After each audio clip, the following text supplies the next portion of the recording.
Hello दोस्तों, welcome to our channel आमी medicos. इस वीडियो में हम बात करेंगे इनर ईयर की एनाटॉमी और फिजियोलॉजी के बारे में। इस वीडियो में मैंने बहुत सी इमेजेस का इस्तेमाल किया है ताकि आप स्ट्रक्चर्स को अच्छे से विजुअलाइज कर पाए। तो चलिए शुरू करते हैं। इनर ईयर की एनाटॉमी जानने से पहले देखेंगे हम उसकी लोकेशन। इनर ईयर की लोकेशन जानने के लिए हमें बॉडी को कट करना पड़ेगा कोरोनल प्लेन में, और ये करेंगे हम कोरोनल सेक्शन। कोरोनल सेक्शन करने से हमें एंटीरियर और पोस्टीरियर पार्ट मिल जाएगा। बॉडी का कोरोनल सेक्शन लेने पे हमें ईयर कुछ इस प्रकार दिखेगा।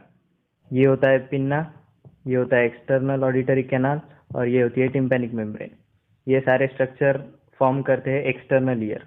टिम्पैनिक मेम्ब्रेन से लेकर तो lateral wall of inner ear तक जो स्ट्रक्चर होता है इसे हम कहेंगे मिडल ईयर, और जो रिमेनिंग पार्ट होता है ये है हमारा इनर ईयर। ये सारे स्ट्रक्चर्स प्रेजेंट है पेट्रस पार्ट ऑफ टेम्पोरल बोन में। इनर ईयर जो होता है वो दो पार्ट्स में डिवाइड किया जाता है एनाटॉमिकली। वो है बोनी पार्ट और एक होता है मेम्ब्रेनस पार्ट। बोनी पार्ट को हम कहते हैं बोनी लैब्रिंथ, और मेम्ब्रेनस पार्ट को कहते हैं हम membranous labyrinth. Embryologically neural crest cells से डेवलप होते हैं ओटिक कैप्सूल, और इसी ओटिक कैप्सूल से बनता है हमारा बोनी लैब्रिंथ। ओके, उसी तरह सरफेस एक्टोडर्म से बनता है ओटिक वेसाइकल, और इसी ओटिक वेसाइकल से बनता है हमारा मेम्ब्रेनस लैब्रिंथ। ओके, इस बोनी लैब्रिंथ और मेम्ब्रेनस लैब्रिंथ के बीच में जो स्पेस होती है उसे हम कहेंगे पेरिलिम्फेटिक स्पेस, और उसी स्पेस में होता है एक फ्लूइड जिसे हम कहेंगे पेरिलिम्फ। उसी तरह मेम्ब्रेनस लैब्रिंथ के अंदर एक स्पेस होती है जिसे हम कहेंगे एंडोलिम्फेटिक स्पेस, और उसमें जो फ्लूइड फिल होगा उसे हम कहेंगे एंडोलिम्फ। चलिए इसे हम डायग्राम में देख लेते हैं। तो देखिए, ये है हमारा इनर ईयर। ये जो स्ट्रक्चर आप बाहर से देख पा रहे हैं वो है उसका बोनी लैब्रिंथ। चलिए इसे हम जूम कर देते हैं। तो कुछ इस प्रकार दिखता है हमारा बोनी लैब्रिंथ, और इसी के अंदर होता है membranes labyrinth. Functionally inner ear को डिवाइड किया जाता है इनटू वेस्टिबुलर पार्ट और ऑडिटरी पार्ट। तो ऑडिटरी पार्ट जो होता है उसके लिए हमारे ईयर में एक स्ट्रक्चर होता है, उसे हम कहते हैं कॉक्लिया। और वेस्टिबुलर फंक्शन कैरी आउट करने के लिए हमारे पास जो स्ट्रक्चर्स होते हैं उनके नाम है सेमी सर्कुलर कैनाल्स और वेस्टिब्यूल, जिसे हम ओटोलिथ ऑर्गन भी कहते हैं। ये जो सेमी सर्कुलर कैनाल होते हैं वो तीन होते हैं, और उनके नाम है superior semi circular canal, posterior semi circular canal, और लैटरल सेमी सर्कुलर कैनाल। उसी तरह वेस्टिब्यूल भी दो पार्ट्स में डिवाइड होता है, वो होता है यूट्रिकल और सैक्यूल में। तो चलिए इसे डायग्राम में देखते हैं। तो देखिए, फंक्शनली ऑडिटरी पार्ट जो होता है वो होता है कॉक्लिया। ये येलो कलर का जो स्ट्रक्चर है उसे हम कहेंगे कॉक्लिया। ये कॉइल्ड स्ट्रक्चर होता है, और इसमें होते हैं 2.75 कॉइल्स, यानी कि दो पूरे टर्न्स और तीसरा 3/4 टर्न। ये जो ग्रीन कलर में आपको स्ट्रक्चर नजर आ रहा है वो है हमारा वेस्टिबुलर ऑर्गन। इसे ओटोलिथ ऑर्गन भी कहा जाता है, और इसी में दो पार्ट्स होते हैं जिसे हम कहते हैं यूट्रिकल और सैक्यूल। ब्लू कलर में जो स्ट्रक्चर्स आप देख रहे हैं वो है हमारे सेमी सर्कुलर कैनाल्स। ये है सुपेरियर, ये है पोस्टेरियर, और ये है lateral semi circular canals. Superior semi circular canal को हम एंटीरियर सेमी सर्कुलर कैनाल भी कहते हैं, पोस्टेरियर सेमी सर्कुलर कैनाल को हम वर्टिकल भी कहते हैं, और लैटरल सेमी सर्कुलर कैनाल को हम हॉरिजॉन्टल सेमी सर्कुलर कैनाल भी कहते हैं। तो चलिए अब हम पढ़ते हैं सेमी सर्कुलर कैनाल्स के बारे में।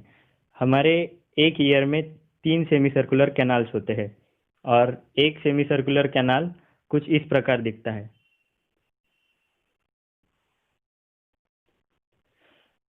हर एक सेमी सर्कुलर कैनाल में दो एंड्स होते हैं। एक होता है उसका एम्पुलेटेड एंड, और दूसरा होता है उसका नॉन एम्पुलेटेड एंड।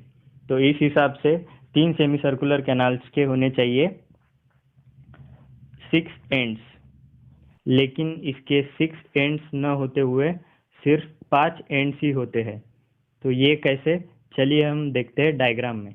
जैसा कि आप देख सकते हैं इस डायग्राम में, non ampullated end of superior semi circular canal और non ampullated end of posterior semi circular canal join होते हैं एक पॉइंट पे जिसे हम कहेंगे क्रस कम्यून, और इसी क्रस कम्यून फॉर्मेशन की वजह से हमारे पास होते हैं टोटल 5 एंड्स, जिसमें से 3 एंड्स होते हैं एम्प्यूलेटेड एंड्स और 2 एंड होते हैं नॉन एम्प्यूलेटेड एंड, और ये सारे स्ट्रक्चर ओपन करते हैं वेस्टिब्यूल के एक पार्ट में जिसे हम कहते हैं यूट्रिकल। एम्प्यूलेटेड एंड का क्रॉस सेक्शन लेंगे तो ये कुछ इस प्रकार दिखेगा।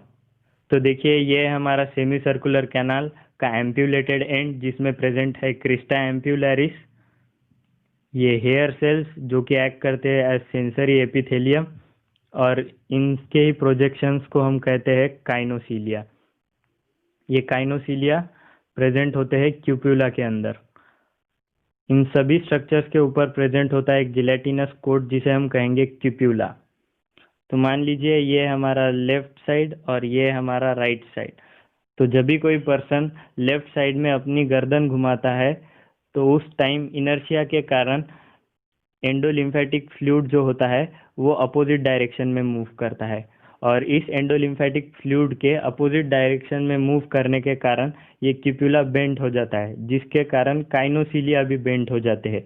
और ये काइनोसीलिया बेंट होने के कारण प्रोड्यूस होती है एक इम्पल्स हेयर सेल्स में, जो कि ट्रांसमिट की जाती है through vestibular nerve into the brain stem, और ब्रेन स्टेम से वो भेजी जाती है सेरेब्रम में जहाँ पे डिटेक्ट होता है मोशन। तो इन सेमी सर्कुलर कैनाल्स का फंक्शन क्या होता है? तो देखिए जो लैटरल सेमी सर्कुलर कैनाल होता है वो हॉरिजॉन्टल प्लेन में जो मोशन होता है उसे डिटेक्ट करता है। जैसे कि आप जब नहीं कहते हैं तब आप साइड वाइज मूव करते हैं हेड को, तो वो मोशन डिटेक्ट करता है लैटरल सेमी सर्कुलर कैनाल। उसी तरह posterior semi circular canal vertical plane में होने वाले सभी मोशंस को डिटेक्ट करता है। जैसे कि जब आप हाँ बोलते हैं तो आप हेड को अप एंड डाउन मूव करते हैं, वो मोशन डिटेक्ट करने का काम है पोस्टीरियर सेमी सर्कुलर कैनाल का। और उसी तरह से superior semi circular canal detect करता है टॉर्सिनल और रोटेशनल मोशन को। तो लैटरल सेमी सर्कुलर कैनाल जो होता है वो बॉडी में कंप्लीटली हॉरिजॉन्टल नहीं होता है, भले ही उसे हॉरिजॉन्टल सेमी सर्कुलर कैनाल कहा जाता था, लेकिन वो हॉरिजॉन्टल नहीं होता है। वह हॉरिजॉन्टल के साथ बनाता है 30 डिग्री का एंगल। जैसे कि आप इस डायग्राम में देख रहे हैं कि lateral semi circular canal horizontal के साथ 30 डिग्री का एंगल बना रहा है। देखिए ये है 30 डिग्री का एंगल। इनर ईयर में जो तीनों सेमी सर्कुलर कैनाल होते हैं वो एक दूसरे से परपेंडिकुलर होते हैं और मोशन डिटेक्ट करते हैं। जैसे कि आप देख रहे हैं जो वर्टिकल एक्सिस में जो मोशन होगा, यानी कि वर्टिकल एक्सिस यानी कि जब हम नहीं कहते हैं तब वो मोशन डिटेक्ट किया जाएगा लैटरल सेमी सर्कुलर कैनाल से। तो चलिए अब हम पढ़ते हैं ओटोलिथ ऑर्गन के बारे में। ओटोलिथ ऑर्गन और वेस्टिब्यूल डिवाइडेड होता है इनटू यूट्रिकल और सैक्यूल।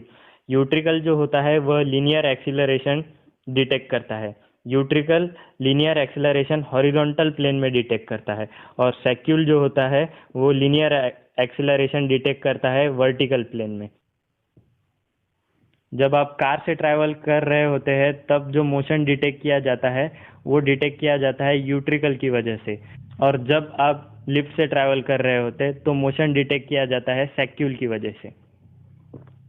तो चलिए अब देखते हैं ये मोशन कैसे डिटेक्ट किया जाता है। जिस प्रकार सेमी सर्कुलर कैनाल्स में रिसेप्टर्स होते हैं जिसे हम क्रिस्टा एम्पुलरिस कहते हैं, उसी प्रकार सैक्यूल और यूट्रिकल में भी रिसेप्टर्स प्रेजेंट होते हैं जिन्हें हम कहते हैं मैक्यूला। तो चलिए अब देखते हैं मैक्यूला का एक मैग्नीफाइड व्यू। तो ये देखिए ये है हमारी मैक्यूला। अब मैक्यूला में होते हैं हेयर सेल्स। जिस प्रकार क्रिस्टा एम्पुलरिस में हमने हेयर सेल देखे थे उसी प्रकार यहाँ पे भी हेयर सेल्स होते हैं, वो टाइप 1 और टाइप 2 के। इन हेयर सेल्स के ऊपर प्रेजेंट होती है एक ओटोलिथिक मेम्ब्रेन जो कि बनी होती है जिलेटिनस मटेरियल और ओटोलिथ से। ये जो ओटोलिथ्स होते हैं वो है कैल्शियम कार्बोनेट के क्रिस्टल्स। ये होते हैं कैल्शियम कार्बोनेट के क्रिस्टल। सो जब भी हम लीनियर एक्सीलरेशन करते हैं तो फ्लूइड की मूवमेंट होती है, और इस फ्लूइड की मूवमेंट के कारण ये ओटोलिथिक मेम्ब्रेन एक डायरेक्शन में मूव करती है। ओटोलिथिक मेम्ब्रेन एक डायरेक्शन में मूव होने के कारण काइनोसीलिया भी उसी डायरेक्शन में बेंट हो जाती है, और उसी से जनरेट होती है नर्व इम्पल्स जो कि कैरी की जाती है वेस्टिबुलोकॉक्लियर नर्व थ्रू ब्रेन स्टेम में और ब्रेन स्टेम से सेरेब्रम में, जहाँ पे डिटेक्ट होती है मोशन। तो देखिए इस डायग्राम में आपको दिखाई दे रहा है एम्पुलेटेड एंड सेमी सर्कुलर कैनाल का, जिसमें प्रेजेंट है क्रिस्टा एम्पुलरिस और उसी से निकल रहे हैं कुछ नर्व फाइबर्स। तो ये नर्व फाइबर्स प्लस मैक्यूला और यूट्रिकल से आने वाले नर्व फाइबर्स जुड़ के बनाते हैं वेस्टिबुलर नर्व, और यही वेस्टिबुलर नर्व फिर कॉक्लियर नर्व के साथ मिक्स होकर बनाती है हमारी वेस्टिबुलो कॉक्लियर नर्व, जिसे हम ऑडिटरी नर्व कहते हैं, क्रेनियल नर्व 8। और इस प्रकार हमारे पेरिफेरल रिसेप्टर्स, जो कि है सेमी सर्कुलर कैनाल, यूट्रिकल और सैक्यूल, मोशन की इंफॉर्मेशन ब्रेन तक पहुंचाते हैं और एक बहुत ही कॉम्प्लेक्स मैकेनिज्म के साथ बॉडी का बैलेंस मेंटेन करने में मदद करते हैं। तो अगली वीडियो में मिलते हैं दोस्तों ऐसे ही कुछ शॉर्ट टॉपिक्स के साथ। तब तक के लिए गुड बाय।